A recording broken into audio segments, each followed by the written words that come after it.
What is the real definition of धर्म? धर्म की सच्ची परिभाषा क्या है? धर्म का सच्चा स्वरूप क्या है? इसको लेकर के 99% लोग कंफ्यूज। हमारे शास्त्रों में सीधा सीधा कहा गया है, जो धारण किया जाए धारणात् धर्म, इतनी सी बात। और कर्म ही धर्म है, जिसका जो कर्म है उसका धर्म। हमारा वैयक्तिक धर्म, पारिवारिक धर्म, पति धर्म, पत्नी का धर्म, कृषि धर्म, उद्योग धर्म, राजनीति धर्म, राज धर्म, राष्ट्र के प्रति उत्तरदायित्व, राज धर्म, मनुष्य का उत्तरदायित्व, मानव धर्म, विश्व के प्रति, युग के प्रति हमारा उत्तरदायित्व, युग धर्म। ये हमारे यहाँ पर लोक व्यवहार में, श्रुति में और समाज में हर दिन हम इस शब्द का प्रयोग करते। शास्त्र के संदर्भ में देखें, जो श्रुति और स्मृति परंपरा से, श्रुति स्मृति परंपरा से, जो श्रुति में और जो हमारी स्मृति में, श्रुति हमारे अंतः श्रुति में, यस्मिन् से एक बाहर का वेद, एक भीतर का वेद। जो बाहर की स्मृति और हमारी भीतर की स्मृति में जो सत्य तत्व है युगों युगों से, श्रुति स्मृति, इसके दो अर्थ, बाह्य भी अर्थ, आंतरिक भी अर्थ। सदाचार, जीवन में सदाचार, सच्चरित्रता, पवित्रता, स्वच्छ प्रियम आत्मना, अपने आत्मा की जो निर्दोषता है उसके द्वारा स्वयं के प्रति और समष्टि के प्रति जो हम प्रियाचरण करते हैं, गुरु भगवान का जो प्रियाचरण करते हैं, इसके बड़े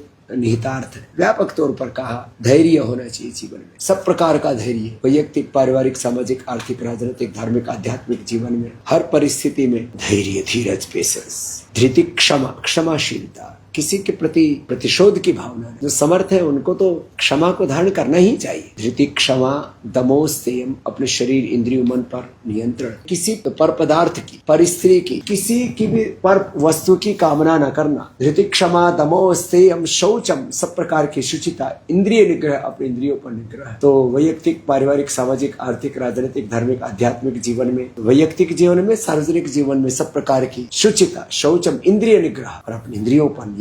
धी, हमें हर बात को विवेक पूर्वक करना। हमारा वेद, हमारे शास्त्र और ये जीवन का तत्व है ये तो। और संविधान भी कहता है साइंटिफिक टेम्परामेंट के साथ हर बात को धीर, विद्या, विद्यावान बनो। अज्ञान, मिथ्या ज्ञान, अल्प ज्ञान, भ्रांत ज्ञान, बहुत प्रकार का अज्ञान है। तो विद्यावान होकर के जियो। फिर विद्या, विद्या के बहुत गहरे निहितार्थ है योग की दृष्टि से। तो वैशिष्टिक दर्शन में महर्षि कणाद ने तो बहुत व्यापक अर्थ में धर्म को कह दिया। यतो अभ्युदय निःश्रेयसः सिद्धि, जिससे संपूर्ण प्रकार से हमारा भौतिक जीवन समृद्ध होता, माने हमारा वैयक्तिक जीवन, आर्थिक जीवन, पारिवारिक जीवन, सांसारिक जीवन, सब प्रकार से हमारे जीवन में समृद्धि, खुशहाली, संपन्नता। दारिद्र्य को 8 प्रकार का कहा है। अष्टविध दारिद्र्य से हम मुक्त रहे। न तो हमारे भीतर शारीरिक दारिद्र्य हो, न मानसिक दारिद्र्य हो, न भावनात्मक दारिद्र्य हो, किसी भी प्रकार का, ना आर्थिक दारिद्र्य, किसी भी प्रकार का दारिद्र्य नहीं। इसको धर्म कहते हैं। या तो अभ्युदय, सब प्रकार की भौतिक समृद्धि, निःश्रेयस और आंतरिक समृद्धि, अंदर की पवित्रता, अंदर का संतोष,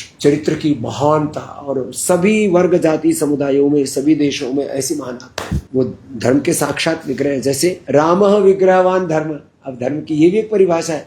राम का जो आचरण है, राम का जो व्यक्तित्व है, चरित्र है, वो हमारे लिए धर्म है। हम धर्म की परिभाषा यदि व्यक्ति परख करे तो रामः विग्रहवान धर्म। स्वयं रामो हम, कृष्णो हम, हनुमत हम, शिवो हम, आत्मा हम, इस भाव चेतना में हम जी, ये धर्म है। धर्म को केवल ऐसे कुछ कर्मकांड से जोड़ देना, कुछ प्रतीकों से जोड़ देना, कुछ जाति वर्ग विशेष से जोड़ देना, फिर एक समुदाय तैयार हो जाता है। बोला हम तो धर्म को मानेंगे ही नहीं, हम तो राम का, कृष्ण का, हनुमान का, शिव का, धर्म का, वेद शास्त्रों का, श्रुति स्मृति का, सबका, सदाचार का, सबका हम तो विरोध करेंगे, ऐसा भी। और फिर इसमें बहुजन समाज के लोगों को, दलित, शोषित, वंचित, पिछड़ों को बहुत प्रकार से बहकाया जाता है कि चलो हमारे साथ जुड़ जाओ, नहीं तो तुम्हारी कोई चोटी काटेगा, तुम्हारे कोई जनेऊ काटेगा, और फिर जो है तुम्हें अलग अलग तरह से नीचा मानेगा। ये जो ऊंच नीच मानने का भेद करने वाले सबसे नीच, वेद में, दर्शनों में, उपनिषदों में कहीं पर कोई ऊंच नीच की बात। ब्राह्मण, क्षत्रिय, वैश्य यदि वर्गों की भी बात की गई तो बोले एक ब्रह्म से उत्पन्न हुए, तो एक ब्रह्म से उत्पन्न हुए, तो ब्रह्मों में भेद क्यों करते? तो कार्य में भेद हो सकता है, ज्ञान में भेद हो सकता है, कुशलताओं में भेद हो सकता है, वो ठीक है, ये तो स्किल्स,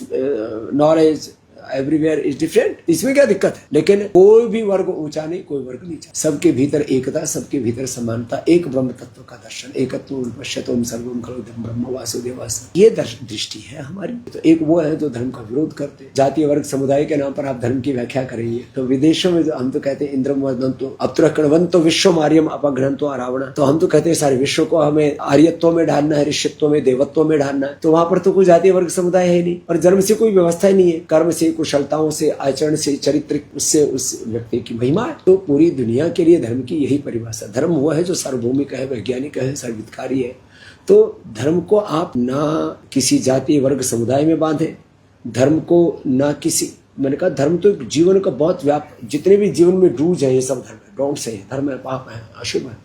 तो आप किसी देश में, काल में, राजनीति में, किसी सीमाओं में ऐसे धर्म को नहीं बांध सकते। ऐसे धर्म को व्यापक रूप से समझे और धर्म का आचरण जीवन में करें।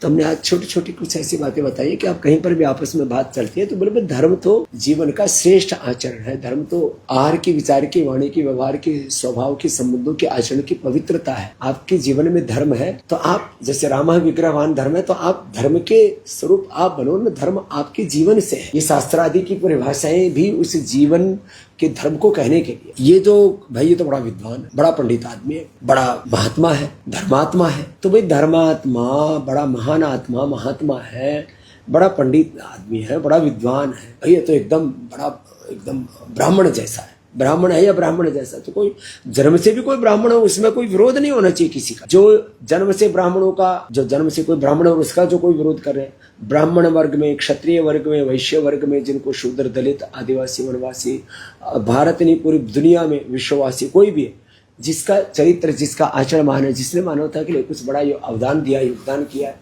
तो उन सब महापुरुषों के प्रति समान रूप से गौरव रखो और किसी को ऊंचा नीचा मत मानो। और जन्म से तो कोई महान होता ही नहीं, कर्म से, चरित्र, आचरण से कोई महान होता है। कोई ऊंचा नहीं, कोई नीचा नहीं। ऊंची नीची जाति और नीची जाति कहने वाले सबसे नीच। कोई ये कह रहे कि ये ऊंची जाति है, नीची जाति, ऐसा कहने वाला उससे ज्यादा नीच, उससे ज्यादा अधर्मी, उससे ज्यादा कोई पापी नहीं हो सकता।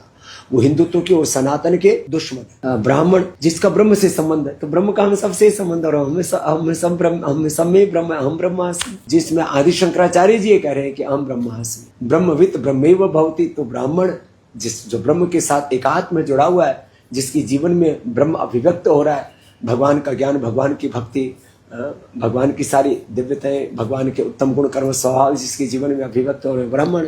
क्षत्रिय जिसमें शौर्य, वीरता, पराक्रम है, जो अन्यायी अत्याचारियों से, दुष्टों से बचाता है।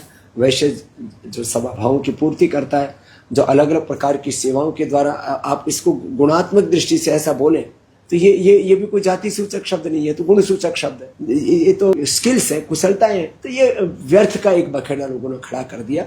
तो सारे देश को जोड़ने के लिए जरूरी है कि जितने भी समाज के प्रबुद्ध लोग हैं वो आगे आए और सबको बताएं, कोई ऊंचा नीचा नहीं, किसी भी जाति वर्ग समुदाय के नाम पर भेदभाव नहीं, कोई ऊंची जाति नहीं, कोई नीची जाति नहीं, सब मनुष्य जाति के हैं। सब एक ही धरती माता की, एक ही भारत माता की, एक ही पूर्वजों की, एक ही भगवान के हम संतानें हैं। और हमें जीवन का जो विकास करना है, अपने कर्म की, अपने आचरण की, अपने चरित्र की पवित्रता के द्वारा करना है। और उससे ही हमें मनुष्य धर्म में, देव धर्म में, ऋषि धर्म में, ब्रह्म धर्म में, भागवत धर्म में प्रतिष्ठित होना है। ऐसे धीरे धीरे मनुष्यत्व, देवत्व, ऋषित्व, ब्रह्मत्व में आरोहणम पाते जाए। बस ये मेरी शुभकामनाएं। ऐसे धर्म के सच्चे स्वरूप से जुड़े, धर्म को अपने जीवन का आचरण बनाए। स्वयं जैसे रामो विग्रहवान धर्म है, ऐसे हम धर्म के साक्षात विग्रहवान रूप होकर के जिए।